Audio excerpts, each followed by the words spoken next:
How's it, everyone? Hope you're doing fantastically well.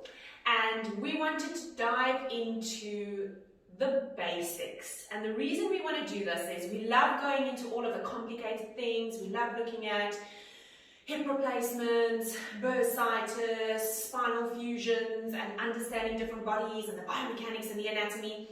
But sometimes we really need to go right back down to the basics to see whether there is any benefit lying there, how do those basic movements differ on different bodies, and whether the exercise really has any value to your client at that stage. Yes, I agree. So the first exercise we want to dive into is we want to start with a basic pelvic curl, and we want to break it up on different bodies, and then we want to build it up to see what the value could be. We also want to dive into whether it is even beneficial for your glutes or not, and how you can change a pelvic curl to make it beneficial for your glutes, or maybe just do something completely different. Yes. Okay, awesome. So Carly's going to lie on her back on here for me. So why do we do a pelvic curl? Firstly, we want to try and encourage spinal mobility, spinal articulation.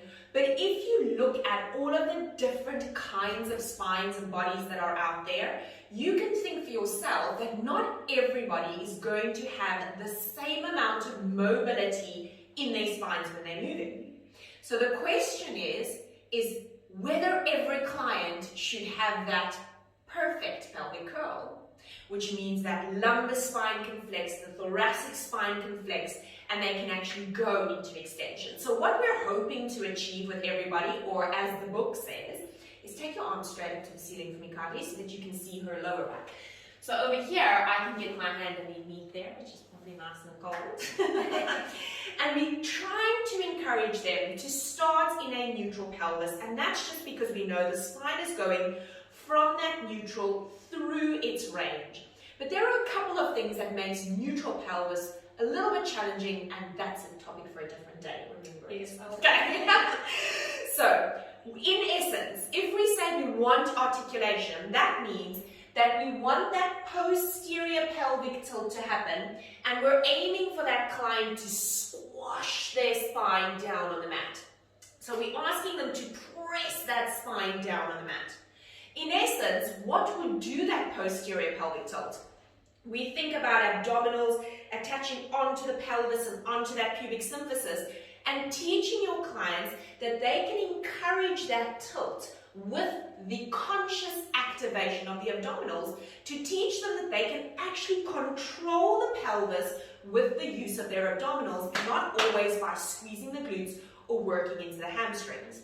So we are thinking of trying to get them to press the spine down onto the bed. But now what if your client cannot press their spine down onto the bed? What if that client's spine is stiffer than a normal spine? Well, saying normal means that stiff spines are not normal. So let's not say that, because that's just going to get huge negativity.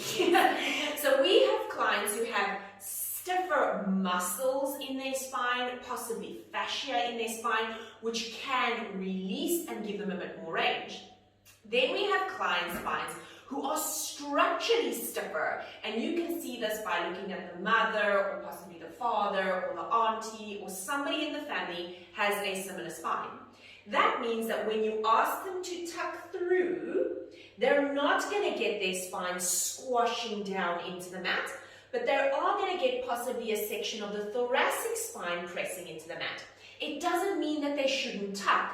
It just means that me as the instructor, I need to know that they're never going to get it flat like the book says they should, and they're never going to get the curve like the book says they should.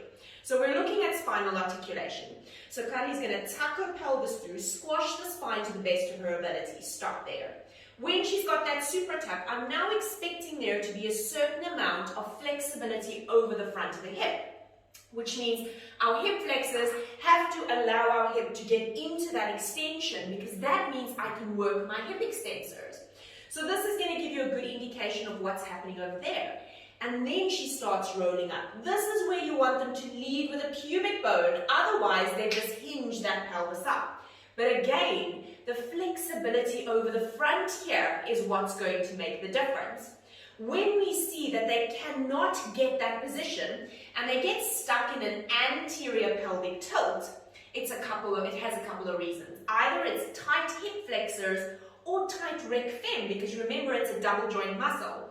So it's now stretching over the hip joint and it's stretching over the knee joint, so it's really struggling to pull through. So your hip extensors, glutes and hamstrings are struggling to push through that tight rec fem or that tight hip flexor.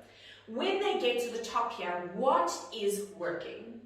If you don't have glute connection, glute activation like this, and they're not really nice and firm and working well in other exercises, they're really going to struggle in this exercise. And if you do EMG tests, you'll see that the glutes really struggle to work in this exercise. The hamstrings love working in this exercise.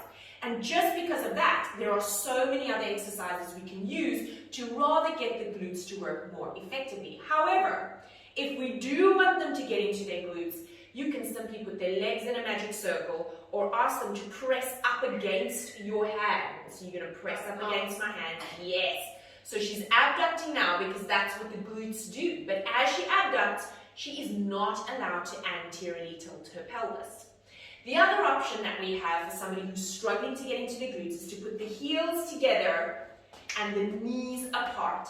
And when I say heels together, they've got to constantly think of rotating in that hip socket, squeezing the back of the heels into each other. And now they can get a better activation in their glutes, and they don't have that struggle over the front of the hips to be able to get up. Is your spine in extension or is it in neutral? That is dependent on how high you have them go up. But the rule here is when they go all the way up, if I'm trying to get them to activate this well, in other words, hip extensors, I can't let them flare their ribs up, because that's going to give an illusion of going up. So I like to have them just say ribs down a little bit and then press up here. Now what happens is this action of pressing down here becomes resistance for this action of pressing up here. So now the pelvic curl has become hip extension, hip is stretching over the front of the hip, getting the hip extensors working and articulating the spine. Now we want to see how they articulate on their way down, and Carly's just staying there. This is called isometric hip extensor work and back extensor work. Your back muscles have to work in this exercise, right? So from there, Carly's going to roll down, but here's the thing. As she rolls, I want her ribs to press down, but her pubic bone to stay up, as she massages her spine to the best of her ability onto the mat and controls it to neutral. Go back up for me, Carly, again. Normally what happens when somebody struggles to just release in their spine is when they roll down, the shoulders start rolling forward with them and the neck goes into extension, because they don't know how to just release the spine as it starts rolling down. When we say vertebra for vertebra, we don't mean one vertebra and then the other one's doing nothing, and then the other vertebra and the other one's doing nothing. It just means that it is a smooth movement, because what one is doing will affect the other one. But to release tension in the spine, you have to be able to, you can go with this position, slowly roll up. And I love the arms above the head, because that allows our thoracic spine to just open out a little bit and get them out of this. And as she rolls down, thinking of pulling her coccyx away from her head and then controlling it to neutral. When it's parallel, remembering that it is more challenging. And then when we take the knees and feet right up against each other, it becomes even more difficult. So let's do that. This is even more difficult because now we take those hip flexors in that perfect line of stretch. We've got adipose tissue, we've got inner thigh muscles, and they're pressing inwards as we're trying to push the pelvis through, and that means we need to, it's asking for space in between the legs. Okay, Right, so we're going to inhale there. Exhale, super tuck, rolling up. And now the hip flexors are like, you need to open those knees a bit to allow me to release. And the glutes are going, what? Are you crazy? And you'll see most clients cannot go all the way up because it's really challenging. Adductors are dying. Adductors. Adductor magnus is saying, well, I'm doing adduction and I'm doing hip extension. This is intense for me. So when they roll down, you'll see that they'll try and not do the tuck, because adductor magnus is like, I'm going to try and do as little as possible. Yeah, it's challenging. And what's really important about understanding one of the most basic exercises is it gives you an idea of what you're going to see in all of the other exercises moving forward. It gives you an idea of what your client's hip extension is going to be like, what their spinal articulation looks like, what their isolation in their spine looks like. Yes. You know. Thoracic flexibility and relaxation throughout. Yes, absolutely. Can you ask them to just lift their chest up to the ceiling? When they're rolling down through their spine, if they bring everything with them and you know this is a client who's a little bit more tense in their upper body, you see it straight into the pelvic curl. And just by getting into the most basic breakdown of an exercise, you can then start unpacking it and seeing which exercises are going to have more benefits than this. And are my clients all supposed to articulate the same? Because if they don't, it doesn't matter. I hope that helps. Take care.